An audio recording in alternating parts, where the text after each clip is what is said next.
नमस्ते। आज हम एक बहुत ही दुखद घटना पर बात कर रहे हैं। 12 जून 2025 को अहमदाबाद में एयर इंडिया फ्लाइट AI 171 के साथ जो हुआ। हमारे पास कई स्रोतों से जानकारी है इस पर। हाँ बिल्कुल। और हमारा मकसद है कि इन सारी जानकारियों को देखकर समझें कि भाई उस दिन क्या हुआ था असल में, इसका असर क्या रहा और अब जांच कहाँ तक पहुंची है। सही। तो ये जो घटना है इसने सबको काफी झकझोरा है। बहुत ज्यादा। चलिए तो फिर शुरू करते हैं।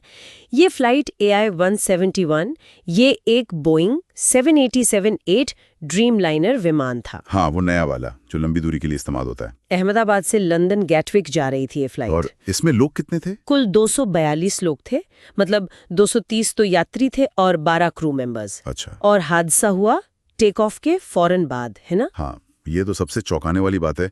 उड़ान भरने के मुश्किल से 30 से 36 सेकंड के अंदर ही विमान उस वक्त कोई 625 फीट की ऊंचाई पर था बस। इतनी कम ऊंचाई पर? हाँ, और वहीं से वो नियंत्रण खो बैठा और नीचे आ गिरा। मतलब पायलट के पास सोचने समझने का या कुछ करने का वक्त ही नहीं था। और गिरा भी कहाँ? एक बिल्डिंग पर, BJ मेडिकल कॉलेज के हॉस्टल पर। जी, टक्कर इतनी जबरदस्त थी कि वो पूरी इमारत ही ढह गई, मलबे में बदल गई। उफ। और एक बात और सामने आई थी, मेडे कॉल की। हाँ, ये बहुत अहम जानकारी है। हादसे से बिल्कुल पहले, मतलब कुछ सेकंड पहले ही कॉकपिट से एक मेडे कॉल की गई थी। मेडे मतलब इमरजेंसी सिग्नल। हाँ बिल्कुल, अंतर्राष्ट्रीय स्तर पर सबसे गंभीर इमरजेंसी का सिग्नल होता है ये। कॉल में कहा गया था कि विमान में बिजली चली गई है, मतलब पावर लॉस। पावर लॉस दोनों इंजनों में टेक ऑफ के ठीक बाद? हाँ, ऐसा ही बताया गया। लेकिन कॉल पूरी हो पाती उससे पहले ही संपर्क टूट गया। 787 जैसे मॉडर्न विमान में टेक ऑफ के तुरंत बाद टोटल पावर लॉस होना, ये बहुत ही अजीब और गंभीर बात है। और इस हादसे का अंजाम बहुत भयानक रहा। बहुत। विमान में जो 242 लोग थे उनमें से 241 की जान चली गई। जाकर तो ये आंकड़ा 280 के पार जा रहा है। हाँ बिल्कुल। मरने वालों में डॉक्टर थे, मेडिकल छात्र थे जो शायद उस समय हॉस्टल में ही थे, मेस में खाना खा रहे हों, या ये आंकड़े वाकई दिल दहला देते हैं। और पीड़ितों में एक नाम गुजरात के पूर्व मुख्यमंत्री विजय रूपाणी जी का भी था, है ना? जी हाँ, उनकी पहचान बाद में DNA जांच से हुई। ये भी एक दुखद पहलू था इस हादसे का। लेकिन इतनी बड़ी तबाही में एक चमत्कार भी हुआ। हाँ, ये बात तो यकीन करना मुश्किल है। विमान में एक यात्री थे, विश्वास कुमार रमेश, ब्रिटिश भारतीय नागरिक थे। किस सीट पर थे वो? सीट 11A पर, और वो बच गए। उन्हें बस मामूली चोटें आईं। अविश्वसनीय। हाँ, इतने बड़े हादसे में सिर्फ एक व्यक्ति का बचना। बिल्कुल, अपने आप में एक चमत्कारी कह सकते हैं इसे। जाहिर है। घटना के बाद फिर बचाव कार्य शुरू हुआ होगा जोरों से। हाँ, तुरंत NDRF की टीमें, BSF, CRPF सब मिलाकर कोई 30 से ज्यादा जवान फौरन पहुंच गए थे मौके पर। लोकल पुलिस और हेल्थ डिपार्टमेंट भी। हाँ, शहर की पुलिस, स्वास्थ्य विभाग की टीमें सब जुट गए। घायलों को पास के सिविल अस्पताल पहुंचाया गया। और जांच की तरफ से क्या खबर है? कुछ अहम सुराग हाथ लगे? हाँ, जांच के लिहाज से एक बहुत बड़ी कामयाबी ये है कि विमान का ब्लैक बॉक्स मिल गया है। ब्लैक बॉक्स मतलब वो दोनों रिकॉर्डर? हाँ, असल में इसमें दो चीजें होती हैं। एक फ्लाइट डेटा रिकॉर्डर यानी FDR, जो विमान की सारी तकनीकी जानकारी रिकॉर्ड करता है, स्पीड, हाइट, इंजन कैसा चल रहा था वगैरह। और दूसरा वॉइस रिकॉर्डर? हाँ, कॉकपिट वॉइस रिकॉर्डर या CVR। इसमें पायलट्स की बातचीत, कॉकपिट में जो भी आवाजें थीं, वो सब रिकॉर्ड होती हैं। ये दोनों चीजें हादसे की वजह जानने के लिए सबसे जरूरी सबूत हैं। तो शुरू में किन चीजों पर शक जा रहा है?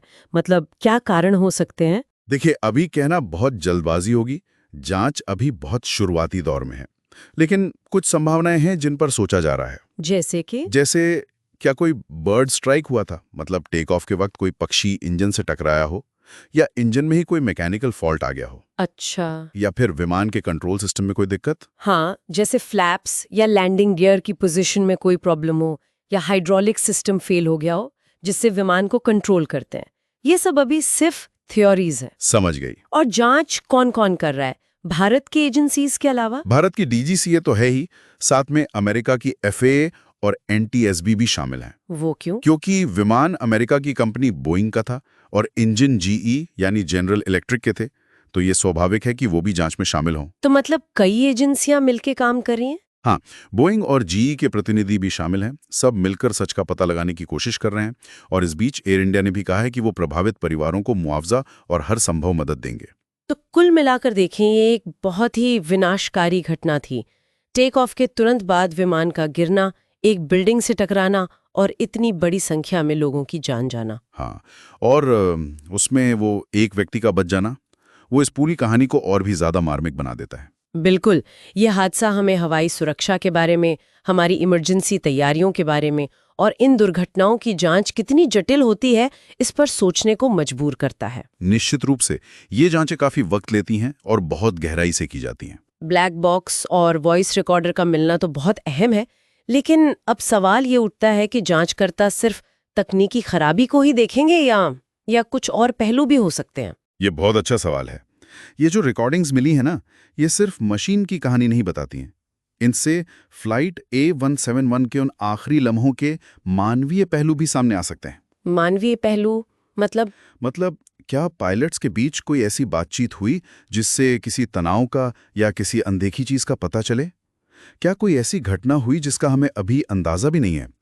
ये रिकॉर्डिंग शायद उस पहेली के कुछ ऐसे टुकड़े जोड़ दें जिनके बारे में हमने सोचा भी ना हो। हाँ, ये मुमकिन है। इसका जवाब तो खैर जांच पूरी होने पर ही मिलेगा, लेकिन ये सवाल जरूर जांचकर्ताओं के दिमाग में होगा कि तकनीकी कारणों के अलावा और क्या हुआ था उन अंतिम क्षणों में।